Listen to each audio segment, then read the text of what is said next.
previous speakers, it's great to be here tonight and to have so many of you here tonight. I'm hoping to go and see sunshine in Leith at the pictures tomorrow night, so it's good to get some rain in Leith tonight before I do. This is a brilliant turnout, and this is the kind of turnout that we're getting at these meetings right across the country, and that says to me that there are many, many, many people out there right across Scotland who want to be persuaded, who want to know the arguments for independence, the answers to the questions, and to be given the reasons why a yes vote next year is the right vote for them, for their families, for their communities, and for Scotland as a whole.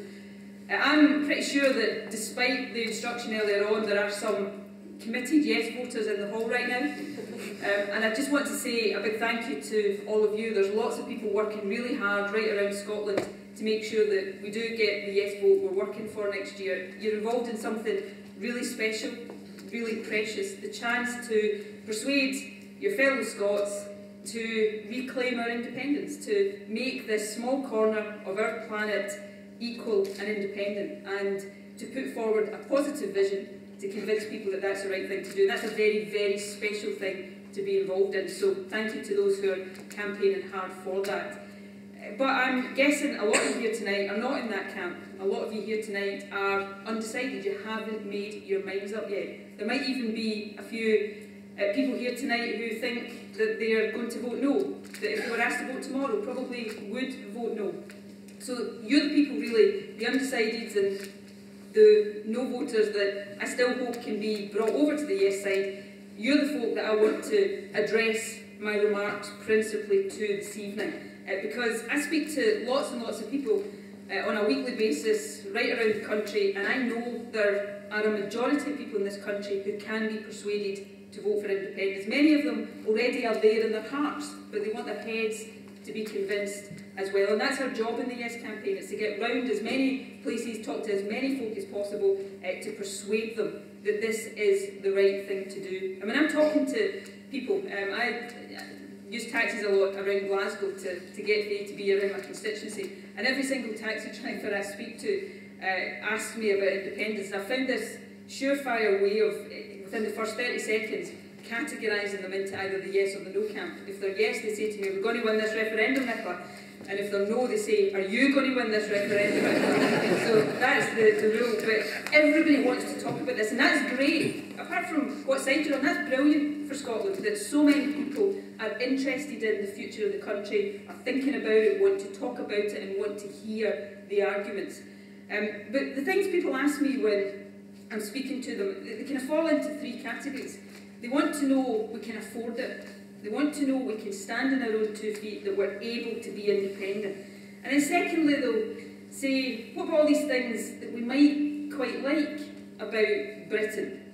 What happens to them? And then thirdly, they say, give me the argument, give me the reason why we should be independent. And these are the three things I want to address with you tonight, to try to persuade you, if you're not yet persuaded, to at least go away thinking about it, if not to go out the door a committed yes voter, and if you want to do that, I'll be very happy as well. But let me take the affordability question first of all. Are we wealthy enough? Are we rich enough to be an independent country? Absolutely, unequivocally, categorically, the answer to that question is yes.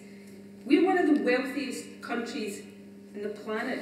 If Scotland was to become independent tomorrow, we'd be the 8th richest country in the world. So the question is not whether we're rich enough. Don't ever let anybody tell you Scotland can't afford to be independent. I'd ask you this, and ask you to think about this seriously. If Scotland was what the No campaign say we are, poor and subsidised, don't you think the Westminster establishment would have tried to get rid of us a long time ago?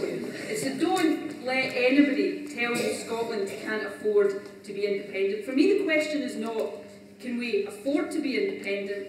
Is, can we afford not to be independent? Because while we're one of the wealthiest countries in the world, we're also one of the most unequal countries in the world.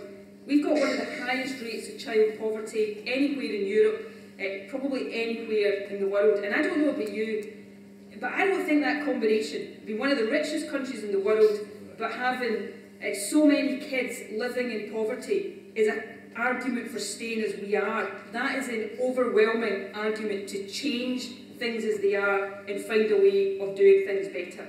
So don't ever let the other side say we can't do it. We've got a strong economy. Margaret talked about the universities we've got in the top 100 universities. We've got so many strong sectors in our economy. We've got strong public finances. You hear those who want to tell you to vote no saying, but Scotland's got higher spending per head. So, clearly we couldn't pay for that if we were independent. Well, we do have higher spending per head. There's good reasons for some of that. A lot of our folk live in rural communities and islands. We've got a health record that is not as good as it should be, which is actually something the UK should be ashamed of, not something they should use as an argument against independence. But these people who tell you we've got higher spending forget to tell you something else. We also generate more tax per head of population. In every single year, going back almost for my entire life, we've generated more tax per head of population than the rest of the UK. So we can do this. We should do this. We've got massive, massive natural resources that other countries would give their eye teeth for, and yet we've got people on the other side of this debate trying to tell us that that's some handicap. We can't be independent because we've got too much oil. Imagine anybody turning around to Norway with its £470 billion oil fund and say, Norway, you can't be independent because you've got too much oil. It is absolute nonsense. The fact of the matter is, we've got natural resources, wealth, that other countries would give their eye teeth for, and the question is not, are we able to afford it? The question, as I said, is, can we afford not to be? I want to live in a country where children don't live in poverty. I want to live in a country where we no longer die younger than our counterparts elsewhere. I want to live in a country where everybody has the opportunity to get on and fulfil their potential. The UK and the Westminster establishment has not delivered that for Scotland over generations. What makes us think it's going to deliver it in future? Taking responsibility for our own future into our own hands is the way to deliver that better country that we want to see. So we can be independent financially. Don't let anybody tell you otherwise. But then there's a second argument. What about all these things about Britain that we might quite like? EastEnders or Coronation Street or whatever it is you like. The fact of the matter is, and Margaret talks about the social union, and she probably was the person who invented that term. We share an island with the other parts of the UK. We're always going to share many, many things. My granny was English. We've all got family and friends in England. That's not going to change. It appalls me when I hear people like Joanne Lamont say we can't be independent because it will turn our family and friends in England into foreigners. Well, let me tell you this, I will never think of my family in England as foreigners. It's an absurd argument, and it insults the intelligence of people in Scotland when those on the other side of the campaign use that argument. We'll always share family ties, cultural ties, historical ties. There'll be no borders between Scotland and England, whatever the other lot might try to tell you. Ask yourself this, why would the UK be in a border-free zone with independent Ireland, but somehow refuse to be in a border-free zone with independent Scotland? These kind of arguments insult people's intelligence. So we'll always share things, we'll always work closely with our friends and neighbours. But the difference about independence? We'll do it in a relationship of equals. That's the benefit of independence.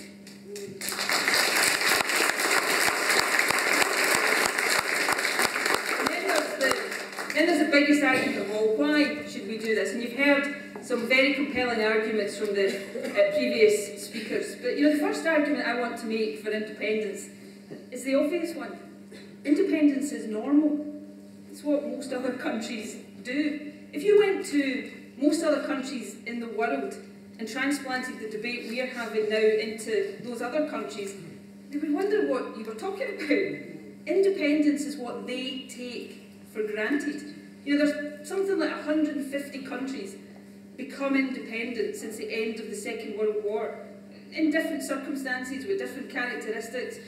I don't know about you, but I can't think of a single one of them right now that wants to go back the way. So there must be something pretty good about being independent.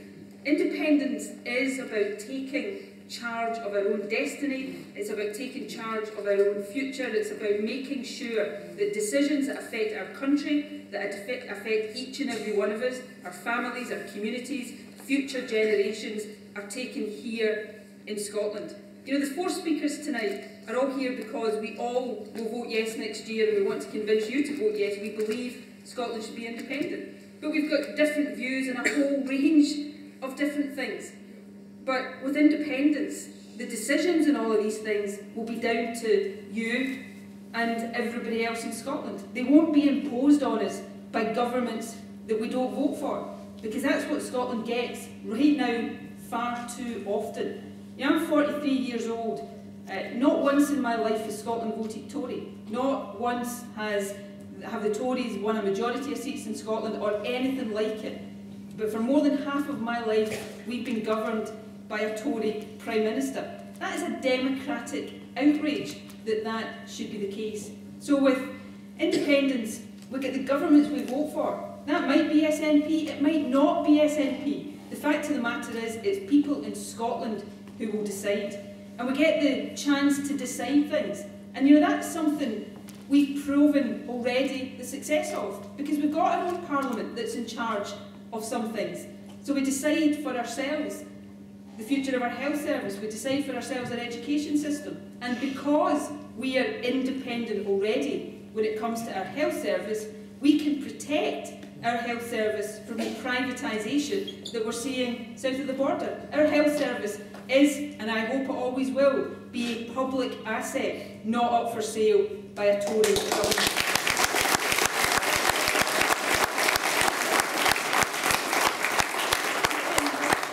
We can decide, and we have decided in Scotland, that education is too important to put it up for sale as well. So our young folk can go to university if they're clever enough and have the grades and want to learn.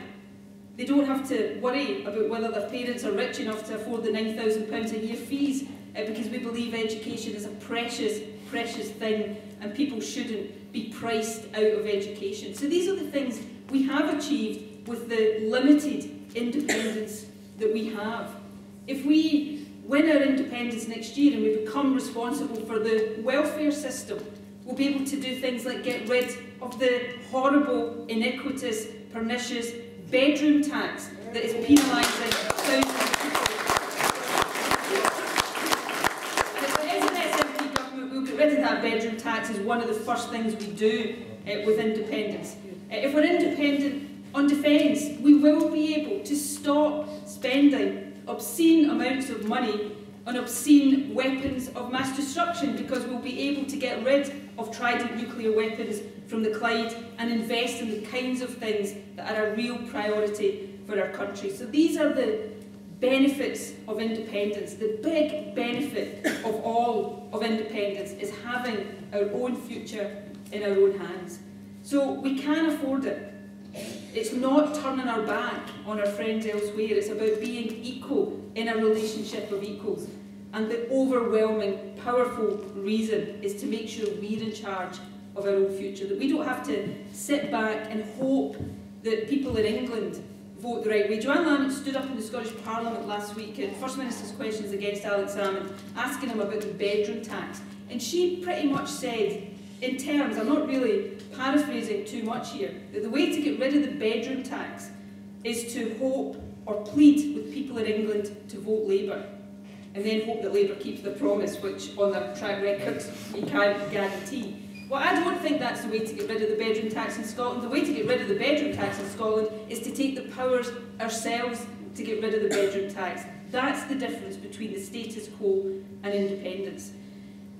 But the last point I want to make tonight before we go into questions, or the last thing I want to ask you to do tonight really is you make up your mind tonight and over the weeks and months to come. Just every now and again, project yourselves forward to the 19th of September next year, to the day after the referendum, and think about what you want to wake up to that morning. Do you want to wake up to things as they are? Do you want to wake up to the status quo? Do you want to wake up to no change? Do you want to wake up to the almost certain reality that there will be no more powers for the Scottish Parliament, whatever vague promises you might hear from the no parties between now and then? Do you want to wake up to David Cameron's grinning face on your television because he knows he's retained the right to dismantle your welfare state, to cut your budget, to keep squandering Scotland's resources? Is that what you want to wake up to? Or do you want to wake up to the knowledge that we have embraced the possibilities of change? Knowing that, yes, it might be a bit scary. All good, big, important things that make our lives better are, for that first step, quite scary. Do you want to have the knowledge that, yes, there might be challenges ahead, all countries face challenges in the future, but the knowledge that we have taken the powers to deal with those challenges and to address the big issues in our country into our own hands. The knowledge that we've taken charge of our own destiny, that we'll make mistakes, that it won't be perfect, that the pavements won't be paved with gold, but we will have taken the chance to build a better country for ourselves and for our children into our own hands. That's the choice that you face on the 18th of September next year, and I hope very much for yourselves, for your families, for your children and for your grandchildren that you take this once in a generation, once in a lifetime opportunity to vote yes and make our country independent.